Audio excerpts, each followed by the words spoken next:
आज कोर्ट के बाहर पत्रकारों की भारी भीड़ थी। हो भी क्यों नहीं, इतने दिनों से शहर में चर्चित केस का आज फैसला जो होना था। जज ने निशा को समझाने का बहुत प्रयास किया, पर उसने एक ही रट लगा रखी थी। जज साहब, मेरी बेटी को इस व्यक्ति से खतरा है। मैं अब इसके साथ नहीं रह सकती। मुझे छुटकारा चाहिए। जज के पूछे जाने पर प्रभास की जुबान जैसे तालू से चिपक गई।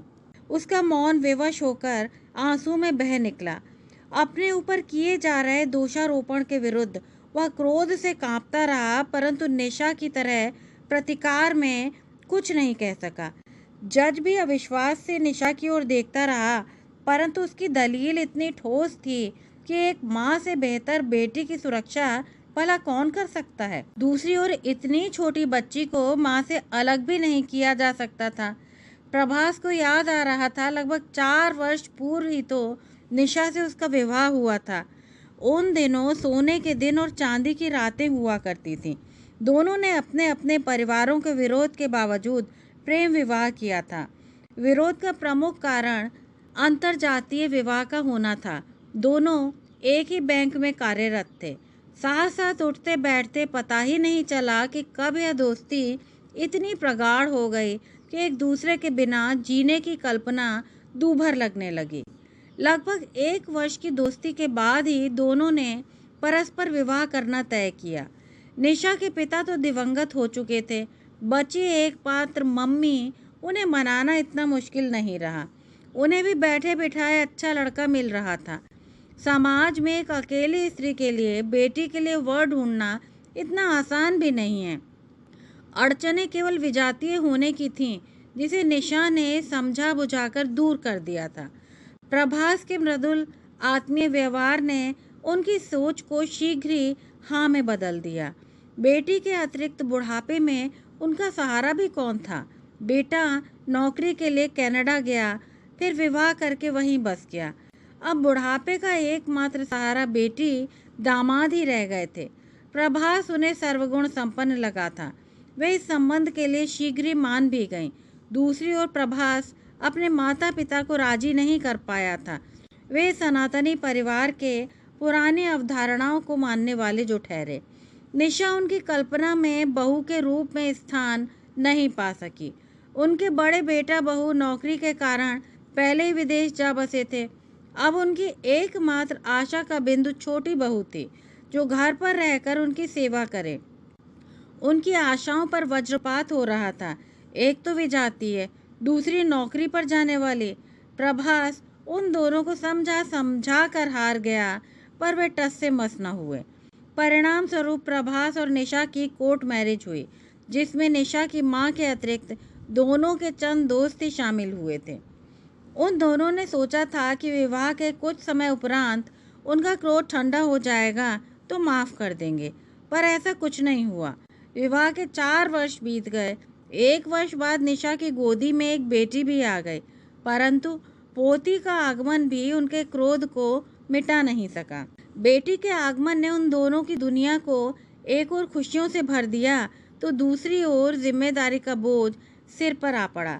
बच्ची की परवरिश के साथ साथ नौकरी की जद्दोजहद चलती रही। छोटे मोटे झगड़े भी होते रहे, जैसे कि आमतौर पर पति पत्नी के बीच होते रहते हैं। सुबह का वक्त निशा को किचन में देना होता, तो बच्ची की पूरी जिम्मेदारी प्रभास को उठानी पड़ती, जिसे उसने सहज स्वीकार कर लिया था। बेटी का कोई भी काम हो वो खुशी खुशी करता, चाहे बोतल से दूध पिलाना, नैपी बदलना हो अथवा नहलाना धुलाना, कपड़े पहनाना हो। प्रभास बेटी के प्रति वात्सल्य से भरा रहता। दुनिया की प्रत्येक खुशी उसके कदमों में लाकर डाल देना चाहता। दोनों बैंक के लिए साथ निकलते, रास्ते में बेटी को एक क्रच में छोड़ते, फिर लौटते समय उसे वापस ले आते। सब कुछ ठीक चल रहा था, पर कुछ समय से प्रभास अनुभव कर रहा था कि जैसे निशा उससे लड़ने का बहाना ढूंढा करती है। पहले जिन बातों को दरकिनार कर देती थी, अब उन्हीं बातों पर पूरा घर सिर पर उठा लेती थी। चीख पुकार मचाकर, रो रो कर घर में क्लेश का माहौल पैदा कर देती। प्रभास जितना उसे समझाने की कोशिश करता, वो उतनी ही उग्र हो जाती। कभी कभी तो कह उठती कि उसने विवाह करके जिंदगी की सबसे बड़ी भूल की है। प्रभास आहत होकर चुप हो जाया करता, समझाने की बहुत कोशिश करता, परंतु नाकामी ही हाथ लगती।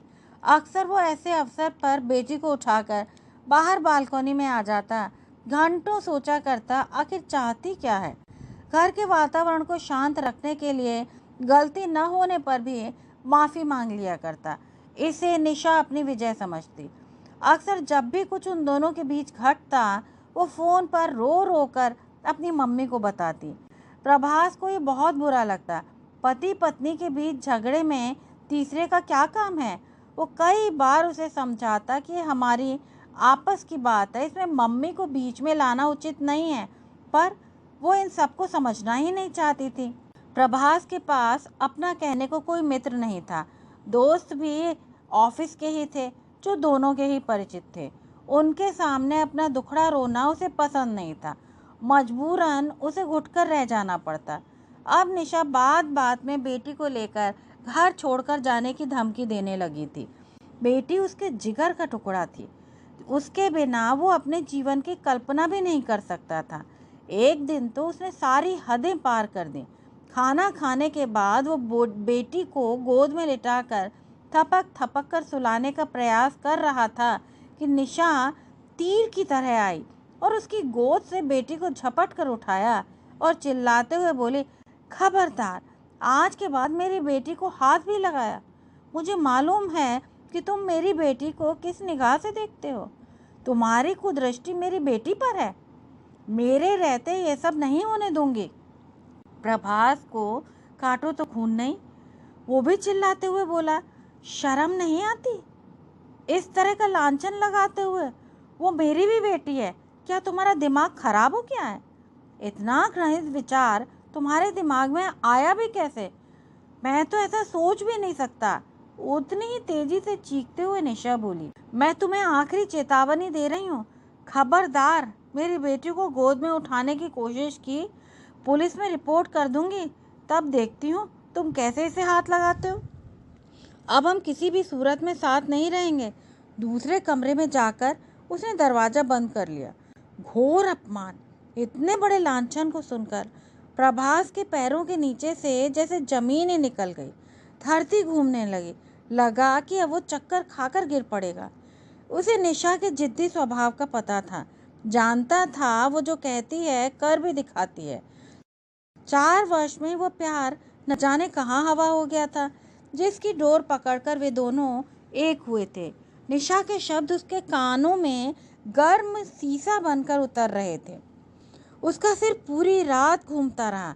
लगता था कोई सिर पर जोर जोर से हथौड़े मार रहा है। वो पूरी रात धरती पर लौटता रहा, अपना अपराध ढूंढता रहा। क्या अपनी बेटी से प्यार करना गुनाह है? उसकी भावना दूषित कैसे हो सकती है? निशा का ये कोई मनोविकार है, अथवा वो इस बहाने उससे छुटकारा पाना चाहती है? यदि वो साथ नहीं रहना चाहती तो भी साफ साफ उससे कह सकती थी। उसके चरित्र पर इतना घिनौना आरोप लगाते समय एक बार भी उसने नहीं सोचा। दूसरे दिन सुबह ही निशा ने बेटी का सामान सहेजा और उसे अपनी माँ के यहाँ छोड़ आई। वो रोकता रहा पर उसने एक नहीं सुनी। वहीं से वो बैंक पहुँच गई।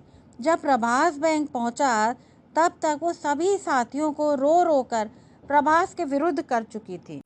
रोने से सबकी सहानुभूति उसके पक्ष में हो चुकी थी। एक दो मित्रों को छोड़कर सब ने निशा की अनर्गल बातों पर यकीन कर लिया था। उनकी आंखों में अपने प्रति हिकारत का भाव उससे अधिक देर तक देखा नहीं गया।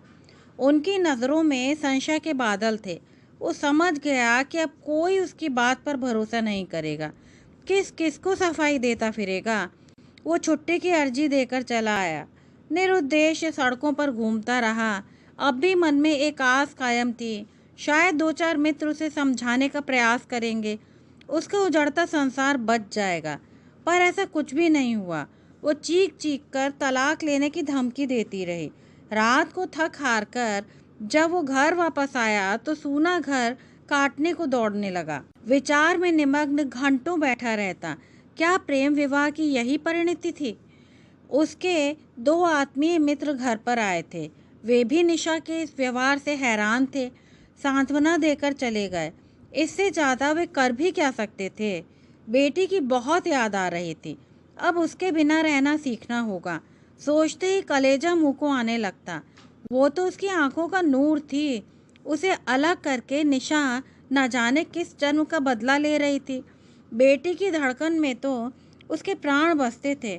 उसकी जिंदगी में कोई दूसरा यदि आ गया था तो वैसे ही तलाक मांग लेती। पर केवल तलाक लेने के लिए उसके ऊपर इतना बड़ा दोषारोपण। वो तो उसकी जिंदगी में इतने कांटे बिछा चुकी है जिसकी चुभन से वो आजीवन मुक्त नहीं हो पाएगा। वकील की तेज आवाज से प्रभास वर्तमान में लौट आया। इससे पहला ऐसा रोचक केस अदालत में नहीं आया था। वकीलों की जिरह जारी थी। अपने अपने पक्ष को मजबूत करने के लिए ऐसे ऐसे तर्क दिए जा रहे थे कि प्रभास को अपने कानों पर भरोसा नहीं हो रहा था कि ये सब कुछ उसके लिए कहा जा रहा है। निशा ने तलाक की अर्जी लगाने में तनिक भी देर नहीं की थी। उसकी माँ उसके साथ खड़ी थी। उनके समक्ष भी उसने अपनी बेगुनाही साबित करनी चाहिए थी, परंतु बेटी की तरह वो भी सुनने के लिए तैयार नहीं थी। प्रभास के वकील ने पहले ही स्पष्ट कर दिया था कि फैसला निशा के पक्ष में ही होने की पूरी संभावना है। बच्ची की कस्टडी भी मां के हक में ही जाएगी। अर्थात इस पूरे प्रकरण में प्रभास के हाथ सिवा रुसवाई के और कुछ भी नहीं आना था। अंतिम फैसला वही हुआ जो संभावित था। निशा को प्रभास से मुक्ति मिल गई थी और मां होने के नाते बच्ची की कस्टडी भी। प्रभास कभी कभार अपनी बच्ची से मिल सकता था, वो भी मां की उपस्थिति में। इस निर्णय से प्रभास की आखिरी उम्मीद पर भी पानी फिर गया। स्पष्ट था कि वो अपनी बेटी से अब कभी नहीं मिल पाएगा, क्योंकि उसकी मां ऐसा होने नहीं देगी। आज आखिरी बार प्रभास ने अपनी बेटी को दूर से देखा। मन हुआ कि लपक कर उसे अपने सीने से लगा ले, चुंबनों से उसका चेहरा भर दे, परंतु उसके पैर जड़ हो गए। वो अपनी बेटी को दूर जाते हुए देखता रहा। धीरे धीरे सब कुछ आंखों के आगे धुंधला गया। एक लुटे पिटे इंसान के रूप में वो सिर झुकाए थके कदमों से कोर्ट के बाहर निकला। बाहर पत्रकारों की भीड़ इंतजार कर रही थी। उसने उनके एक भी प्रश्न का जवाब नहीं दिया। मित्रों ने साथ आना चाहा तो उसने हाथ जोड़कर विनम्रता से मना कर दिया। घर आकर अपना दरवाजा बंद कर लिया। दूर दूर तक छाया घर का अंधकार। उसके जीवन का अंधकार बन गया था। पूरी रात वो अपने भविष्य के विषय में सोचता रहा। नींद उसकी आंखों से ओझल थी। ऐसा तो कई रातों से हो रहा था। क्या कोर्ट के फैसले के बाद अपने सहकर्मियों से आंख मिला सकता है? किस किस को सफाई देता फिरेगा? उस पर कौन विश्वास करेगा? नहीं, अब और नहीं। अब जिल्लत सहने की ताकत नहीं बची है। अभी एक और फैसला तो उसके हाथ में है। दूसरे दिन अखबार के एक कोने में छोटी सी खबर छपी थी। प्रभास ने अपनी जीवन लीला समाप्त की। यह कहानी बस यहीं तक। यदि आपको सुबोध चतुर्वेदी की यह कहानी एक और फैसला अच्छी लगी हो तो कृपया चैनल को लाइक, शेयर और सब्सक्राइब अवश्य करें। धन्यवाद।